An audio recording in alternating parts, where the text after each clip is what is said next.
Most people think staying single is something you tolerate, something you explain away, something you rush through until real life begins. But what if that idea is backwards? What if staying single isn't a gap in your life, but one of the few phases where you actually have leverage? We live in a culture that treats relationships as proof of progress, as if being chosen by someone else automatically means you're moving forward.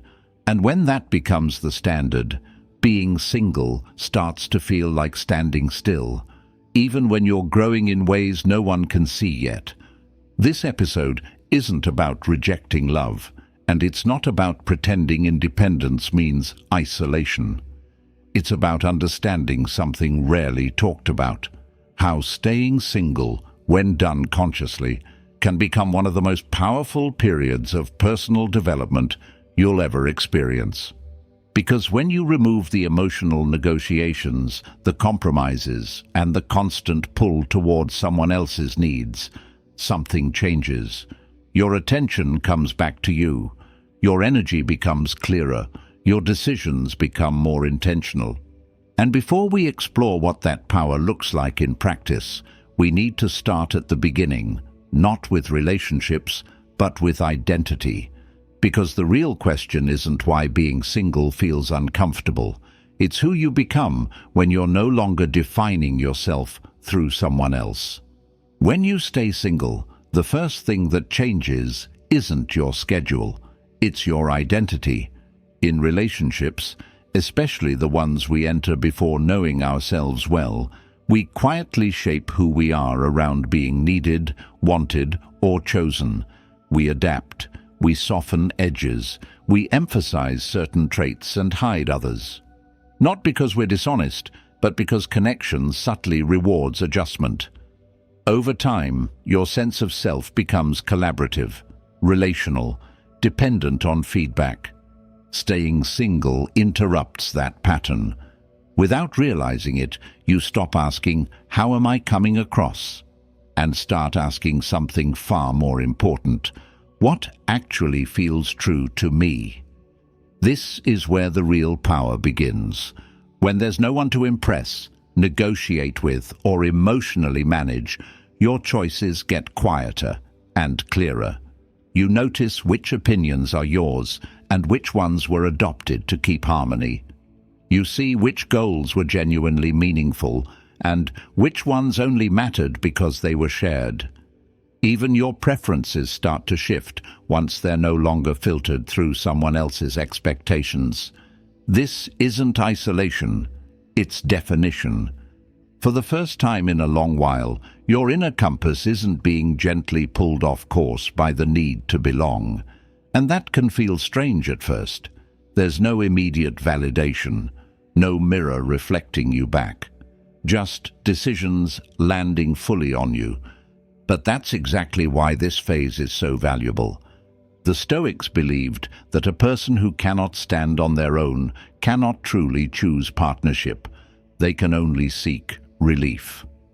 Epictetus spoke about freedom not as independence from others, but as independence from the need to be affirmed by them.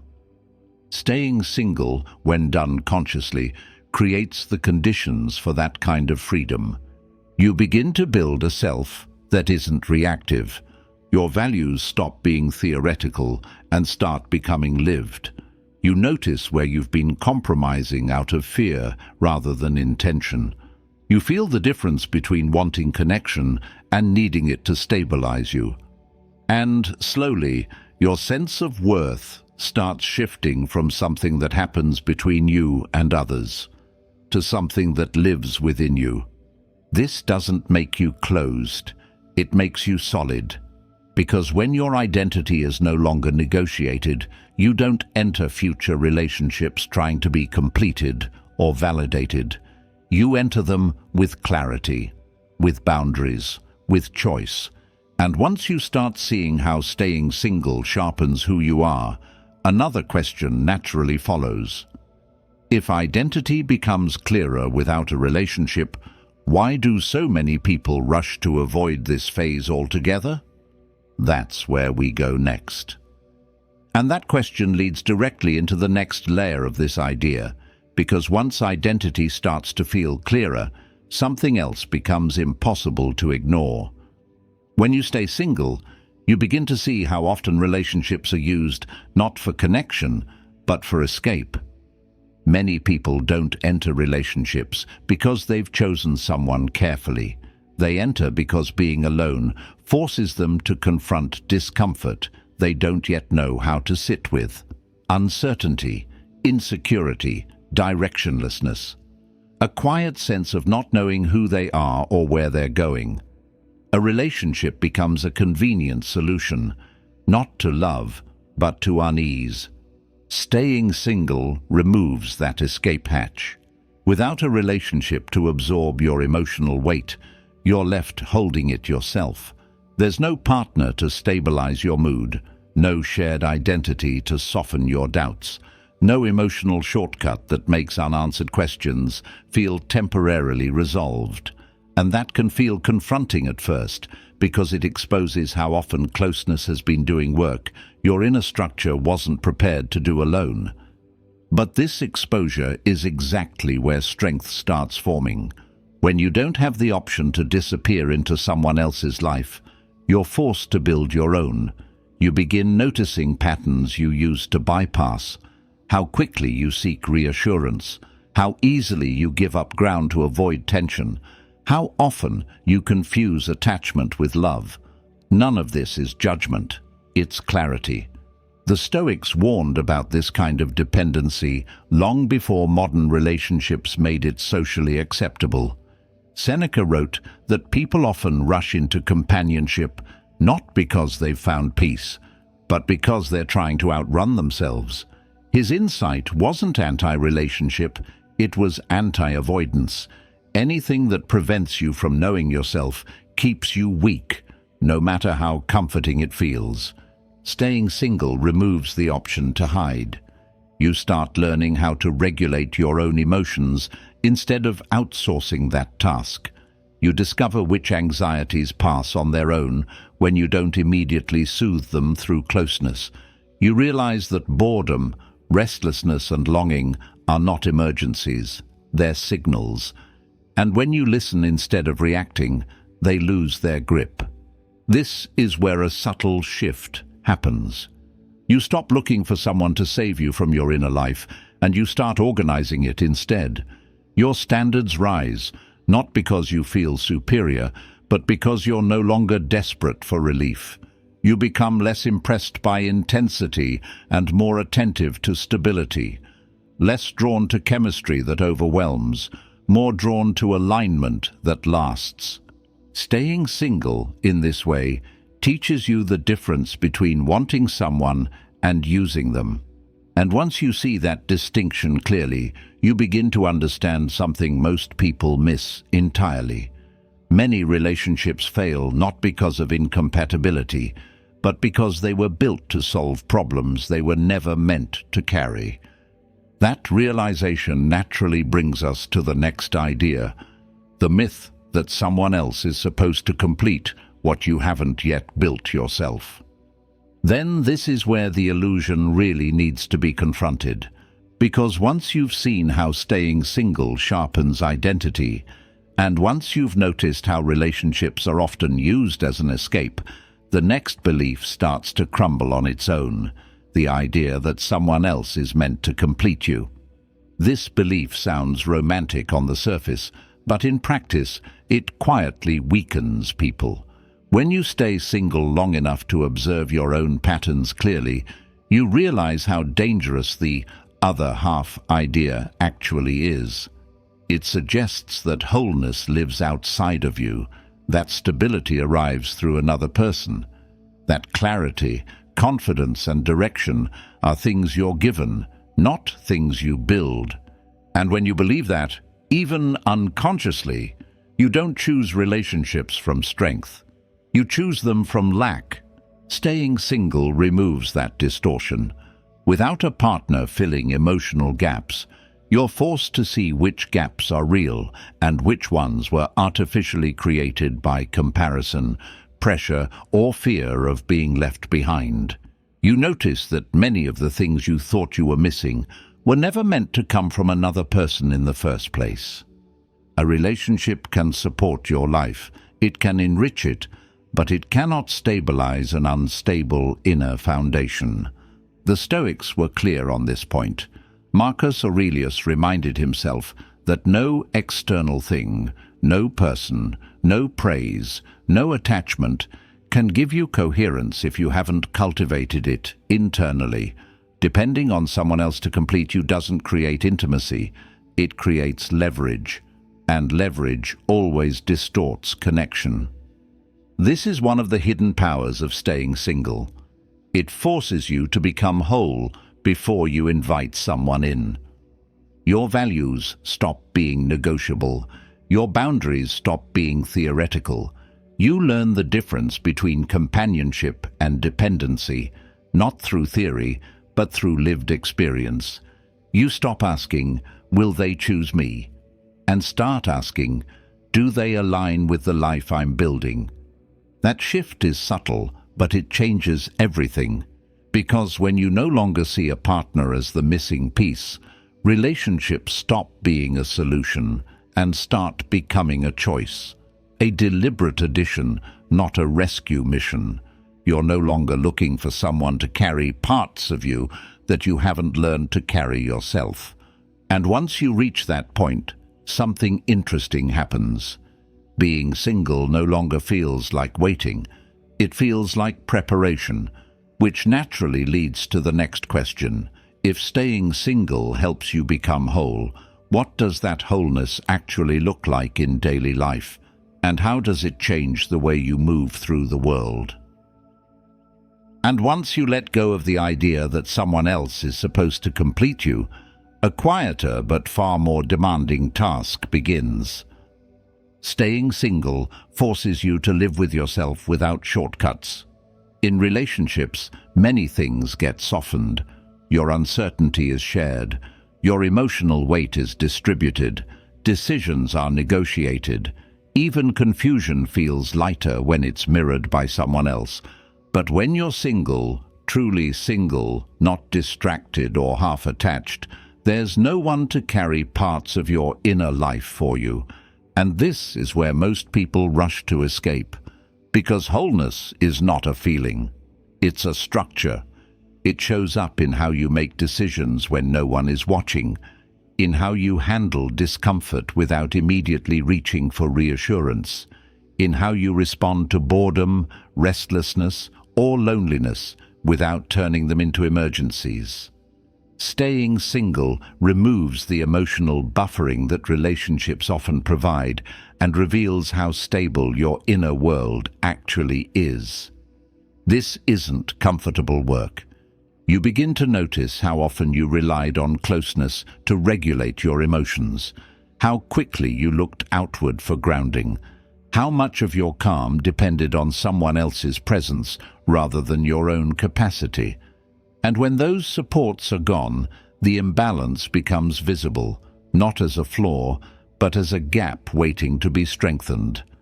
The Stoics spoke about this as inner sufficiency, not isolation, not emotional detachment, but the ability to remain coherent regardless of circumstances. Marcus Aurelius wrote about carrying your center with you, independent of people or outcomes.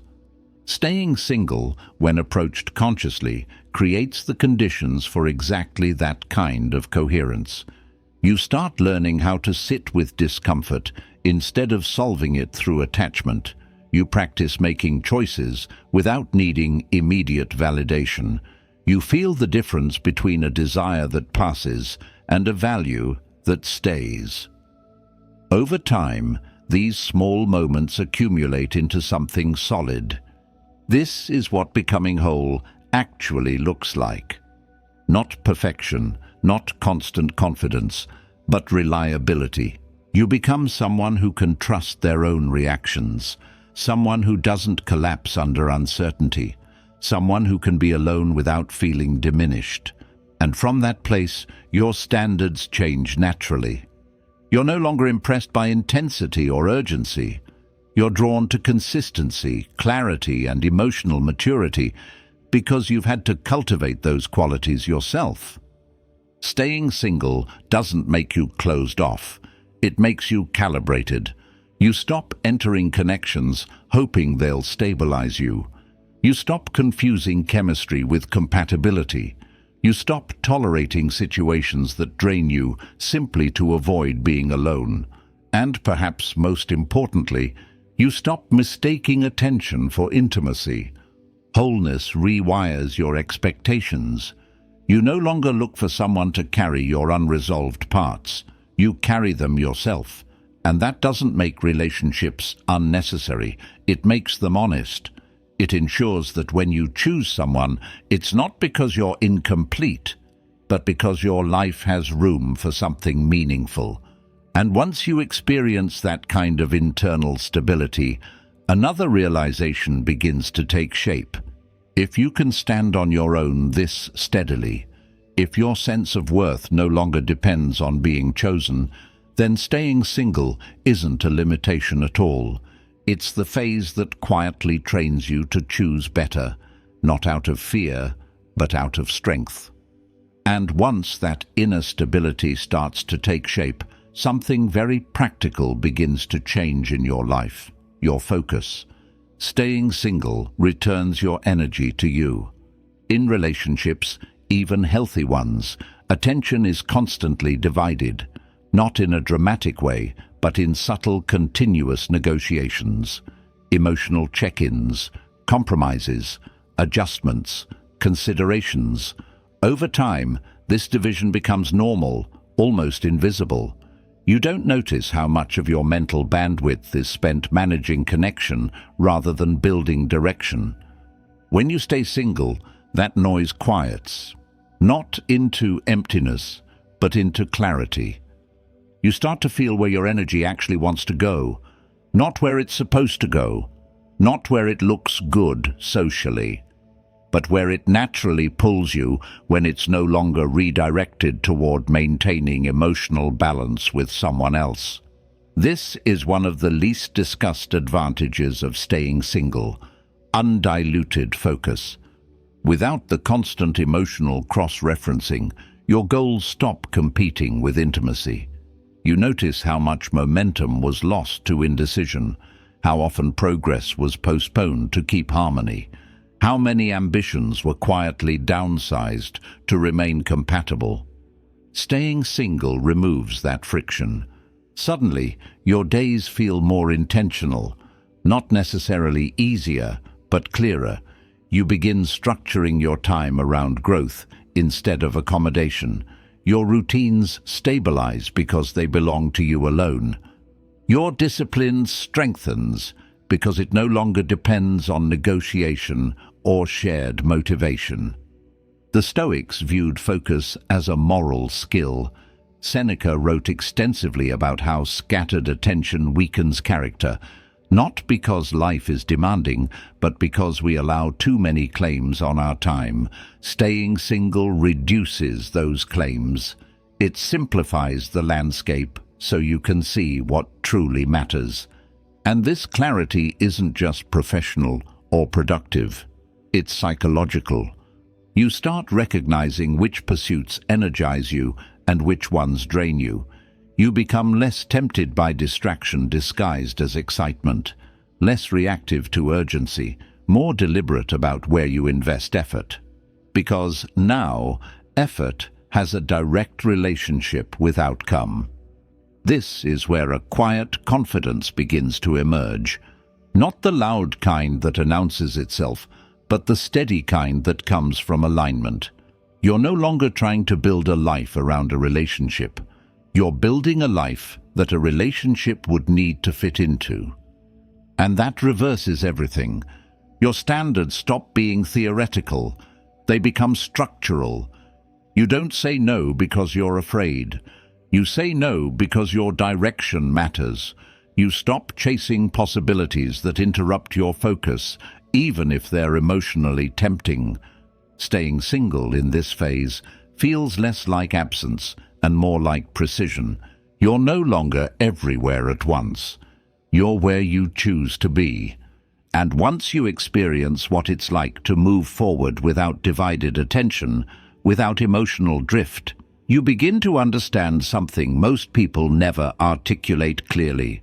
True momentum doesn't come from motivation. It comes from uncompromised direction, which naturally raises the next question. If staying single sharpens focus and direction this powerfully, what happens to the parts of you that usually stay hidden behind connection, the unresolved patterns, the emotional blind spots, the shadow you've been avoiding? That's where we go next. And this is where staying single becomes less comfortable, but far more transformative. Because once your focus sharpens and your direction stabilizes, there's nowhere left to hide the parts of yourself that connection used to quietly cover. Staying single brings you face to face with your shadow. In relationships, many patterns stay blurred. Emotional reactions get explained away. Triggers are shared. Tension is diffused through closeness. Even unhealthy dynamics can feel manageable when they're spread between two people. But when you're single, those same patterns don't disappear. They concentrate. You start noticing how you respond when you're frustrated and no one is there to soothe you. How you handle rejection when it isn't softened by immediate replacement. How you treat yourself when there's no partner offering reassurance, patience, or perspective. The habits you could once blame on the dynamic now point directly back to you. This can feel unsettling. Not because something new appears, but because something familiar is no longer hidden. Staying single removes the relational fog that often allows avoidance to pass as normal. You see your impatience without a witness to soften it, your insecurity without someone to counterbalance it, your need for control, validation, or distraction without a relationship to absorb the pressure. And this is exactly why so many people avoid this phase. Because the shadow doesn't announce itself dramatically. It shows up quietly, in your thoughts, your impulses, your reactions when plans fall through or expectations aren't met. It reveals how you cope when you don't feel chosen, how you behave when you're bored, how quickly you seek stimulation when stillness asks too much. The Stoics believed this kind of self-confrontation was unavoidable for anyone seeking inner freedom. Seneca warned that people often mistake comfort for peace, when in reality, comfort simply delays the work. True growth, he argued, begins when you stop running from your own mind. Staying single accelerates that process. You don't get to outsource emotional regulation anymore. You don't get to lean on chemistry to smooth over unresolved patterns. You're forced to develop skills instead: patience, restraint, self-awareness, emotional literacy. Not because someone demands it of you, but because life does. This is not about harsh self-judgment. It's about honest observation. You learn which parts of you are reactive and which are intentional, which behaviors are values and which are coping mechanisms, which desires are genuine and which ones exist only to numb discomfort. And slowly, through repetition rather than insight alone, those patterns begin to shift. The shadow loses power when it's seen consistently. You stop being surprised by your reactions. You stop identifying with every impulse. You gain space between feeling and action, and in that space, choice begins to appear. Staying single doesn't make you perfect. It makes you aware. And awareness is the prerequisite for every meaningful change. Once you've faced yourself this directly, without distraction, without projection, you carry a different kind of presence into the world. You're less reactive, less defensive, less likely to confuse intensity with intimacy. You've already met the parts of yourself that once needed managing through someone else. And that changes how you relate to everyone, which leads to an important realization. When you've done this level of inner work, staying single no longer feels like exposure. It feels like preparation. Because the version of you that has faced their own shadow is no longer looking for someone to complete them, distract them, or save them. They're ready to choose, clearly, calmly, and without fear. And that's where the dynamic shifts entirely. And once you've faced your inner patterns without distraction, something unexpected happens. Staying single begins to change how you relate to desire itself. When you're no longer operating from avoidance, urgency starts to lose its grip. The need to be chosen weakens. The pressure to secure connection fades. And in that space, you begin to notice the difference between wanting someone and needing them to stabilize you. This distinction is subtle, but it's everything. In relationships driven by need, desire is loud. It rushes, it insists, it fears loss before connection even forms.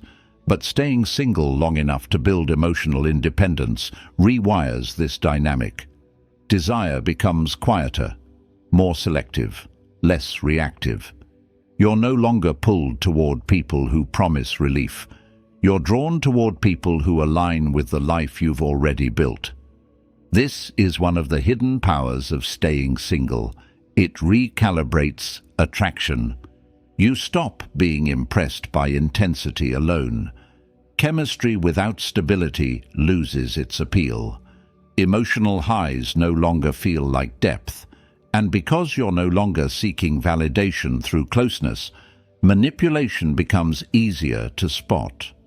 You sense when someone is feeding on your attention rather than meeting you with intention. The Stoics understood this shift as sovereignty. Epictetus spoke of freedom not as the absence of desire, but as freedom from compulsion. Staying single creates the conditions for that freedom. You're no longer pulled into connection by fear of emptiness or urgency to be chosen. You move toward it only when it adds something real. And paradoxically, this is when your presence becomes stronger. Not louder, not performative, but grounded. People feel the difference when someone isn't grasping, when there's no agenda beneath the interaction, when attention is offered freely, not as currency. Staying single teaches you how to stand in that position, calm, self-contained, and unpressured. This isn't about becoming detached or indifferent. It's about becoming unchasing. You no longer pursue people to prove your worth. You don't overextend to secure interest. You don't stay where you're tolerated instead of chosen. And because of that, your standards rise naturally, not as rules, but as reflections of self-respect. Staying single trains you to choose slowly, to observe consistency instead of intensity, to value alignment over excitement, to trust your discernment instead of chemistry alone. And when desire is no longer tangled with fear, something profound changes. You stop trying to be attractive, and you start being clear. That clarity carries weight.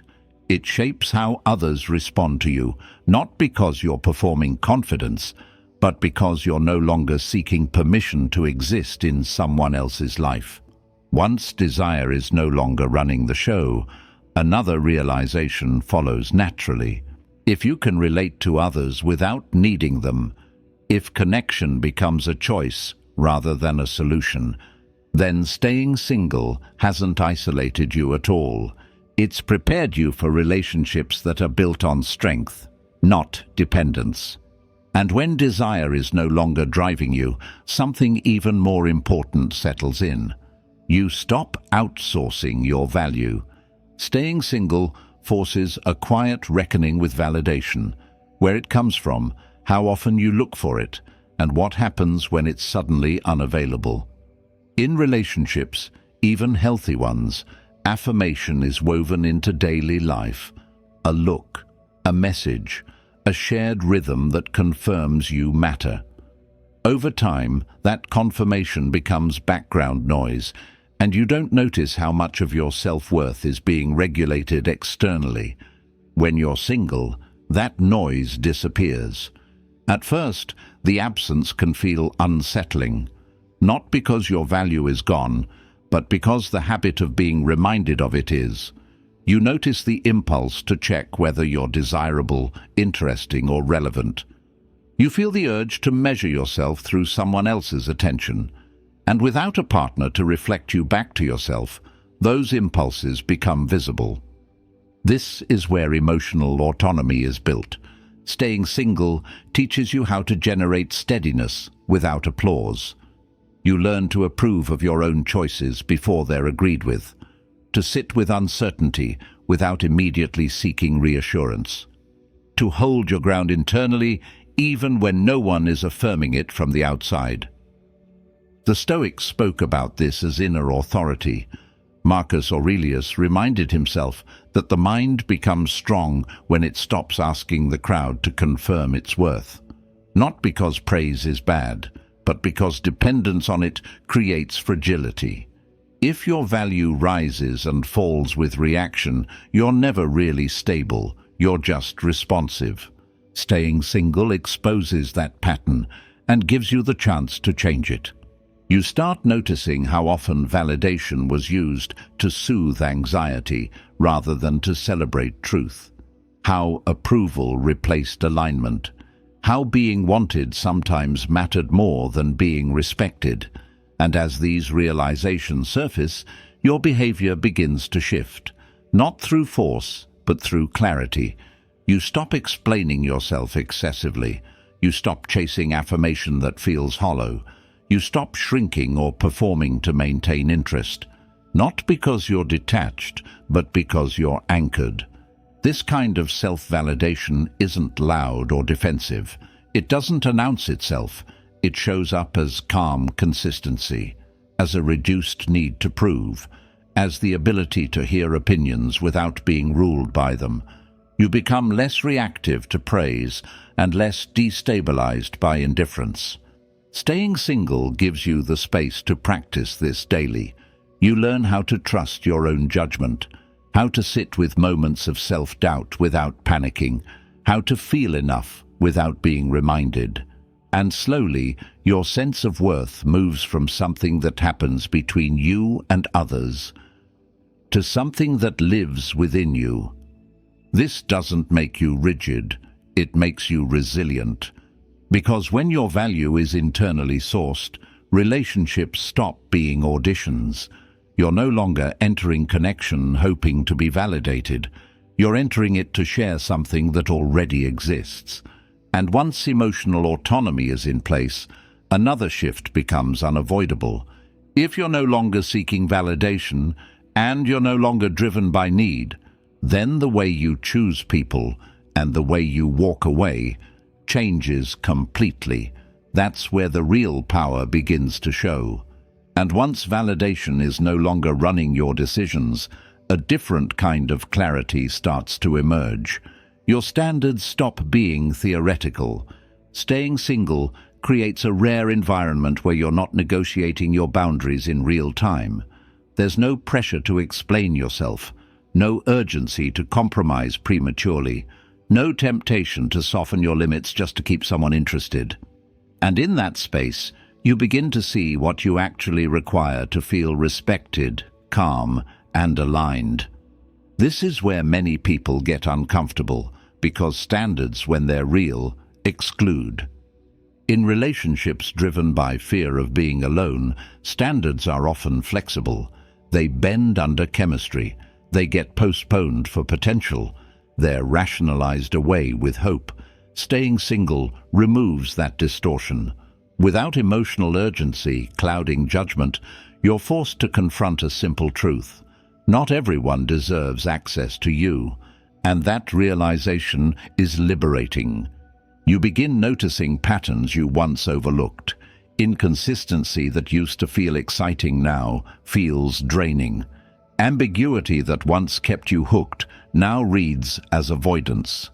Behavior you once tolerated to avoid conflict now stands out clearly as misalignment. Staying single sharpens discernment because nothing is competing with it. The Stoics believed this kind of clarity was a form of strength.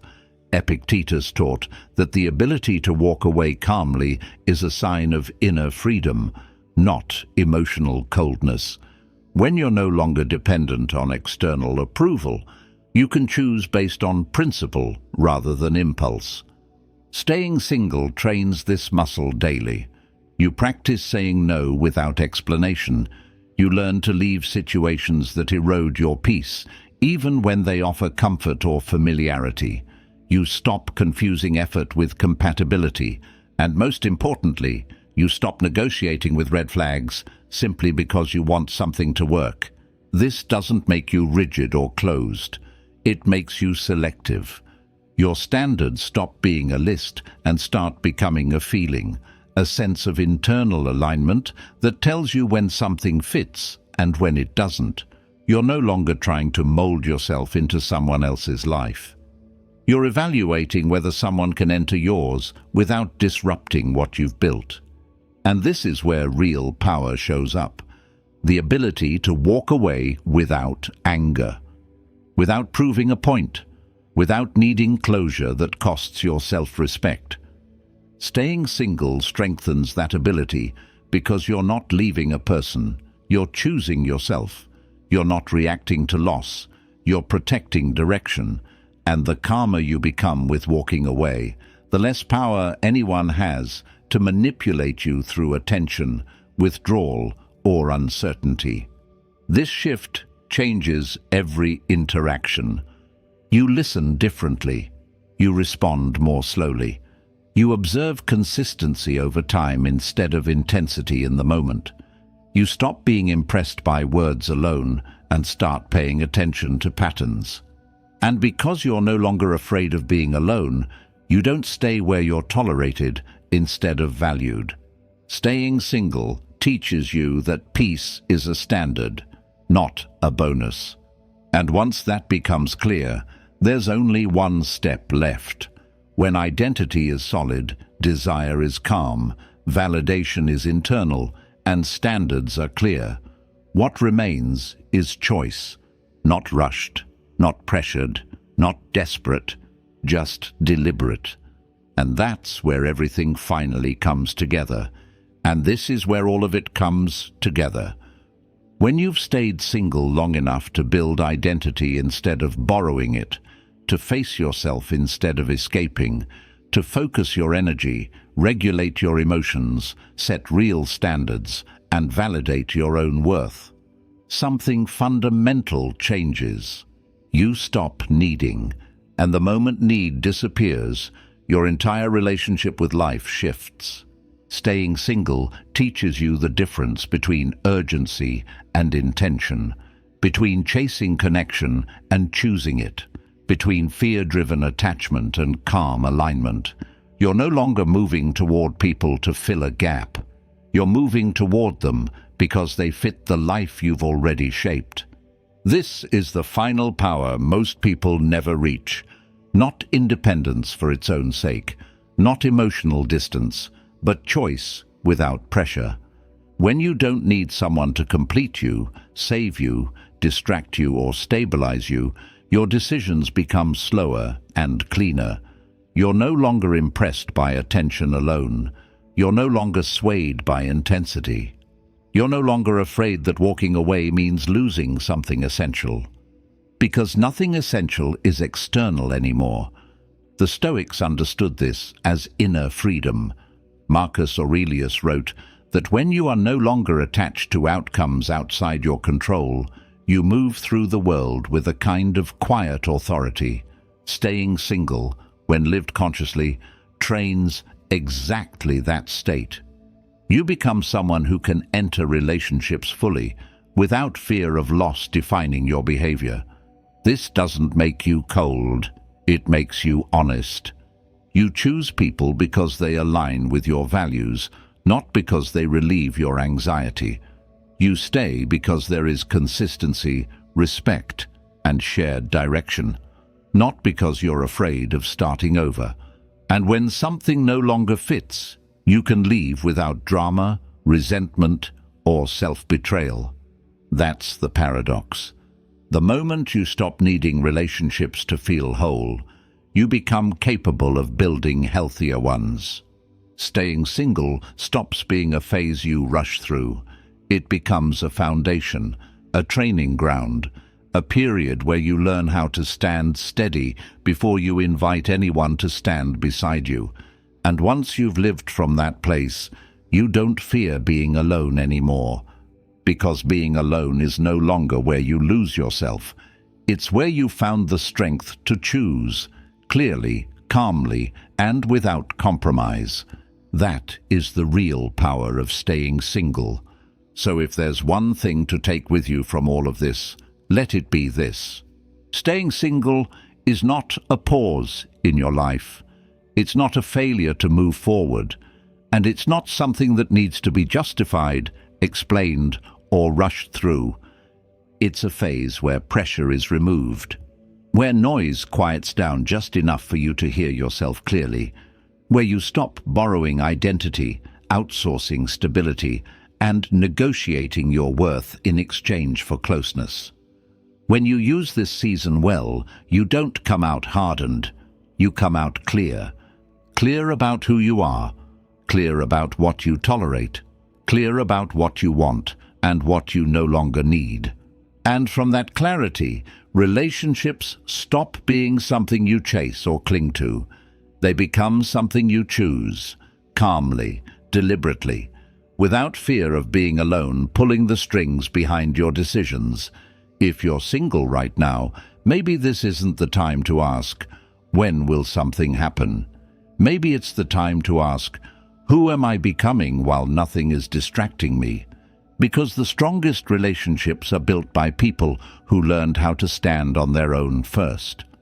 And once you've done that, being alone no longer feels like absence. It feels like ground.